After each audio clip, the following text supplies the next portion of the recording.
வாழக்கூடிய தமிழ் சமூகம் அனைவருக்கும் வணக்கம். இந்த பதிவு எதற்காக அப்படின்னு பார்த்தீங்கன்னா, தற்பொழுது கல் உண்ணாமை அப்படிங்கிறத கல்லை இறக்கக்கூடாது அப்படிங்கிறதுக்காக மருத்துவர் டாக்டர் ஐயா அவர்கள் கண்டனம் தெரிவிச்சிருக்கிறாங்க. அதில் என்ன சில தற்கூறிகளுக்கு புரியவில்லை அப்படிங்கிறது எனக்கு தெரியலை. அவர் ஒரு மருத்துவர், கல்லினால் என்ன ஆபத்துக்கள் இருக்குது அப்படிங்கிறத அவர் தெளிவாக சொல்கிறாரு. நீ இன்றைக்கி கல் இறக்குனேன்னா நாளைக்கு இன்னொருத்தன் சாராயங்காய்ச்ச வருவான் அப்படின்னு சொல்கிறாரு. அப்போ யார் வாழ்வதற்காக இந்த கல்லை நீங்கள் இறக்கணுங்கிறதுக்காக இருக்கிறீங்க? யார் அழிப்பதற்காக இந்த கல் இறக்கணும்னு நீங்கள் தெளிவாக சொல்லுங்கள்.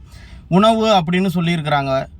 சரி, உணவுனா எந்த உணவு பாதுகாப்புத்துறை கல் நல்லது உணவு பட்டியலில் இருக்குதுங்கிற ஆராய்ச்சி பண்ணி அதை புரோட்டீன் இருக்கா என்ன இருக்குதுங்கிறத நீங்கள் ஒரு பட்டியலை வெளியிட்டிருக்கணும். இது வரைக்கும் அப்படி எதுவும் வந்ததாக தெரியலை. சரியா? இந்த வத்ராயப்பை சேர்ந்த கல்யாண சுந்தரம் அவர்கள் தலைவரை பற்றி வீடியோ போட்டிருக்கிறார். அப்படி கல் இறக்குவது ஒரு சமூகமா,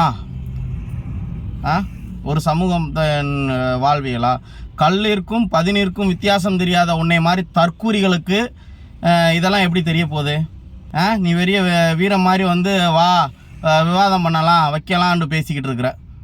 உனக்கெல்லாம் என்ன ஒரு புரிதல் இருக்குதுன்னு சொல்லிட்டு நீ கல்லுக்கும் பதினிக்கு வித்தியாசம் தெரியாமல் கல்லுனால தான் பனங்கற்கண்டு வருது, கல்லுனால தான் கருப்பட்டி வருது அப்படிங்கிற. அறிவுகட்ட கூமுட்டை, பதினிக்கும் கல்லுக்கும் வித்தியாசம் இருக்குது அப்படிங்கிறத என் தலைவரே சொல்லிட்டாரு. சரியா?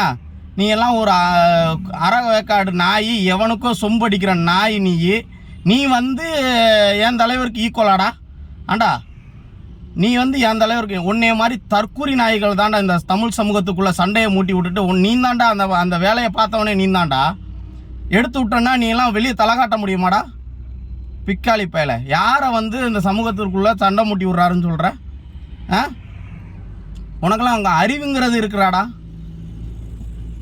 ஒரு தமிழ் சமூகத்தின் தலைமை, அவரை நீ இவ்வளோ இதாக இது பண்ணிக்கிட்டு இருக்க. டே லூசு பயல, வாதிரியாருக்கு இன்னொரு சமூகம் கிளைம் பண்ணிக்கிட்டு இருந்தது. அதனால் இப்போதைக்கு சண்டை வேண்டாம், அதை அப்புறமா நம்ம பார்த்துக்கலாம் அப்படின்னு சொல்லிட்டு தான் 6 பிரிவுன்னு சொன்னார். அந்த ஒரு புரிதல் அறிவு கூட இல்லாத உன்ன மாதிரி தற்குறி நாய்கள்லாம் இப்படி தாண்டா இருப்பீங்க. பிக்காளி பயலுவ பெரிய வெண்ணையாட்ட. நீ என்னமோ நான் கெட்ட வார்த்தை பேசக்கூடாதுன்னு நினச்சி தாண்டா இருந்தேன். நீ என்னமோ வா போட்டு பாட்டுக்கலாம். நீலாம் ஓடி ஒளிகிற நாய் தானடா, ஓடி ஒளிகிற நாய் தானடா, மாற்று சமூகத்திட்ட அடிபட்டு ஓடின நாய் தானடா. நீ என் தலைவரை பேசுகிறதுக்கு உனக்கு என்னடா இருக்குது? இத்தோட நிறுத்திக்கோ. இதுக்கு மீறி அப்படின்னா என்னை போன்ற பல இளைஞர்கள் உனக்கு வீடியோவோ உனக்கு கண்டனம் தெரிவிக்க வேண்டியது இருக்கும். அது உனக்கு நல்லதுக்கும் அல்ல. எவனுக்கும் மாரடிக்கிறதுக்காக நீ எங்களை தாட் பண்ணணும்னு யாரோட குடியை அழிப்பதற்காக நீங்கள் கல் இறக்கணுன்னுக்கிட்டு இருக்கிறீங்க. கல்லில் போதை இல்லை, அது இல்லை, இது இல்லை. தமிழர் பாரம்பரிய உணவு யார் சொன்னா பாரம்பரிய உணவுன்னு? திருவள்ளுவரை கல்லுண்ணாமையை தான் சொல்லியிருக்கிறாரு. கல் குடிப்பவனை நான் மனிதனாவே எண்ணுவதில்லை அப்படின்னு சொல்லியிருக்கிறாரு. சரியா?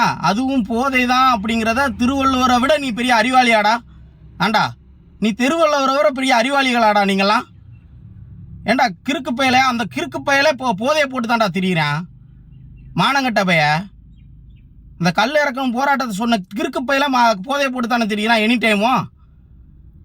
நாங்கள் கல்லுக்கு மட்டும் எதிரானவர்கள் அல்ல, மது மொத்தத்திற்கும் மது இல்லா தமிழகத்தை உருவாக்கணும் அப்படிங்கிறதுல தான் நாங்கள் குறிக்கோளாக இருக்கோம். சரியா? பெரியவங்க எவனோ ஒரு முதலாளிக்காக பேசுகிறாருங்கிற. நாங்கள் எப்போயுமே இருந்தாலும் மதுவுக்கு எதிரானவர்கள் தான். எங்கள் தலைவரோட 90 காலகட்டங்களில் எல்லா இதையும் உனக்கும் தெரியும். சாராயம் வடிக்கக்கூடாது, காய்ச்சக்கூடாது, குடிக்கக்கூடாதுன்னு சத்தியம் வாங்கினவர். நீ ஒரு அறவேக்காடு. நீ எங்ககிட்ட சவால் வேற விட்டுக்கிட்டு இருக்க. ஓடி மாற்று சமுதாயத்திட்ட பயந்து ஓடின நாய் தானடா நீ இந்த தமிழ் சமூகத்துக்குள்ளே சண்டை மூட்டி விடுறதுக்கு நீ வந்திருக்கியா? அவர் என்ன சொல்கிறாருங்கிறத புரிதலற்ற நாய் நீ எங்கள்கிட்ட பேசுகிறதுக்கு என்ன உனக்கு தகுதி இருக்குது? என் தலைவரை பற்றி பேசுகிறதுக்கு உனக்கு என்னடா தகுதி இருக்குது? உனக்கு என்ன தகுதி இருக்குதுன்னு நீ பெரிய இதாட்ட பேசிக்கிட்டு இருக்கிற. உன்னை போல் எங்களுக்கும் மொபைல் இருக்குது, நாங்களும் வீடியோ போட தெரியும், எங்களுக்கும் பேச்சு உரிமை இருக்குது, நாங்களும் பேச தெரியும். சரியா? இதுதான் உனக்கு கடைசி எச்சரிக்கை. என்னை போன்ற பல இளைஞர்கள் உன்னை வந்து இது பண்ணணும், நீ ப்ரொமோட் ஆகணுங்கிறதுக்காக நீ வீடியோ போடுறேன்னு எனக்கு தெரியுது. எவனுக்கோ ஒருத்தனுக்கு சொம்படிக்கிறதுக்காக. டேய் லூசு பயலே, முதல்ல படித்து அவர் என்ன அறிக்கை கொடுத்துருக்கிறாரு, என்ன பேசியிருக்காருங்கிறத கேட்டுட்டு வந்து பேசுங்கடா பைத்தியக்கார நாய்களா. அந்த சொன்ன நாய் குடிகார நாய், கல் இறக்க போகிறேன்னு சொன்ன நாய் குடிகார நாய். இதில் கல்லுக்கும் ஜாதிக்கும் என்னடா சம்பந்தம்? கல்லுக்கும் ஜாதிக்கும் என்னடா சம்பந்தம்? பைத்தியக்கார நாய்களா. இது உனக்கு கடைசி எச்சரிக்கை கல்யாண சுந்தரம். இனிமேல் இதை பற்றி என் தலைவரை பற்றியோ இந்த தேவையில்லாமல் தமிழ் சமூகத்துக்குள் சண்டையை மூட்டி விடும்படி வீடியோ போட்ட அப்படின்னா உன்மேல் நான் காவல்துறையில் வழக்கு பதிவு பண்ணுவோம். இது உண்மை. உன்னை மாதிரி ஒரு எப்படி சொல்கிறது, தமிழ் சமூகத்துக்குள் சண்டையை மூட்டி விடக்கூட நாய்களெல்லாம் வெளியே விட்டுக்கிட்டே இருக்கக்கூடாது, உள்ளதுக்கு வச்சிடணும். அதுக்காக கண்டிப்பான முறையில் இந்த மாதிரி சண்டை இழுத்து விட்ற உன்னை போன்றவர்களை வந்து கண்டிப்பான முறையில் வழக்கு பதிவு பண்ணுவோம். இறுதி எச்சரிக்கை உனக்கு.